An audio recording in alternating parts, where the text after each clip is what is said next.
Okay, so y'all that watched Avatar: The Last Airbender, some people may remember the Imprisoned episode, which is the one with Haru. And I have noticed in a lot of Avatar spaces where some people are saying that that was kind of like a wasted episode, and that Haru was just, a basic written off one-off character. You're like, whatever. But in actuality, I want you to really think about it for a second and how important that episode is to the character's growth and development. Because this is something that a lot of people never thought about. It's how in the beginning that we knew for a fact that Aang had to hide his airbending or do no airbending whatsoever. Because of course he's the last airbender and also he's the Avatar. But the Imprisoned episode, it really opened the gang eyes where it's not limited to just airbending. It depends on who the Fire Nation chooses to oppress. And especially opened Katara's eyes because she realized that benders are not welcomed everywhere and their bending abilities are not viewed as a gift everywhere. Because they went to Kyoshi Island and Omashu where bending is everywhere, is celebrated, but the Imprisoned episode are where benders are shamed into hiding. And the thing about the Imprisoned episode that a lot of people tend to overlook or just don't remember is that the town that Haru lived in, that was the first area, civilization, town, or whatever you want to call it, village, that the gang has entered that was already taken over by the Fire Nation. The Fire Nation ran that area already. Oh, and also that was the first time Aang wore a disguise to hide from the Fire Nation. Like in my opinion, the Imprisoned episode did not get enough credit for how many different things that it did to help the character development in regards to their first time seeing a lot of stuff happening. Also, that was Katara's first contact with a boy that was around her age that wasn't her brother or the Avatar. And also, Haru was the first person to make the game realize that the Fire Nation was kidnapping and taking people still. And that whole experience really opened their eyes to what it would be like to live in a village that's already oppressed by the Fire Nation. Because the gang has never seen that so far, not in the South Pole, Kyoshi Island, or Omashu. They were all just basically doing their own thing. And the Imprisoned episode was really a wake-up call. Okay. Let's talk about the snitch in the room.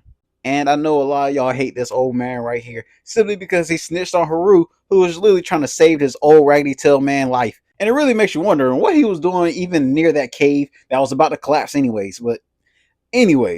But at the same time, this was really good for the game because it was a very subtle way to teach them this is how they should move and this is how they should operate whenever they go into these villages that have been oppressed for the Fire Nation for so long. That just because somebody isn't a part of the Fire Nation doesn't mean you should trust them. And also be very wary of who you help because you never know who they have ties to, whether they be a part of the Fire Nation or whoever. So when they go to other areas, they become very wary on who they should trust because they know the Fire Nation has been oppressing people for so long. And they become very iffy on who they should talk to or share information with. Which is why in the next episode, when this old man asked if Aang was the Avatar, Aang looked at Katara for confirmation if he should actually tell them who they actually are. It also showed great character development for Katara in regards to showing that she can be a leader. That she isn't somebody that's a teammate or somebody that's just tagging along with the Avatar. That she herself can be a leader if she wants to be. And it shows that her personality and how much that she believes and hope and believes that things are going to change, that it shines through wonderfully through the writing and her speech. It was amazing. And if I'm being honest, which I usually am, this is like the first episode that's kind of Katara centered, as if like this is kind of like her own episode, and it's based around hope.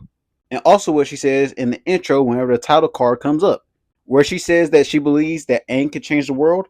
This is where she took her own character narrative and said that she believes that herself, that she can also make a difference and tell all the other earthbenders that they can make a difference themselves and to never let the Fire Nation take away their hope and that they should remember who they were as a people. Hello, Zuko here. And if you like that video, make sure you like, comment, and subscribe. And also let me know what you think the next video should be based off of. Because like I say at the end of all my videos, I read every comment and I make sure that y'all are heard. Because I'm trying to get to 50K by the end of the year, I would love to have your support and hear more about your ideas. I hope you're able to apply these words in your everyday life. And Lily, thanks for watching. Oh, and a reminder, drink water. Perfection and power are overrated. I think you are very wise to choose happiness and love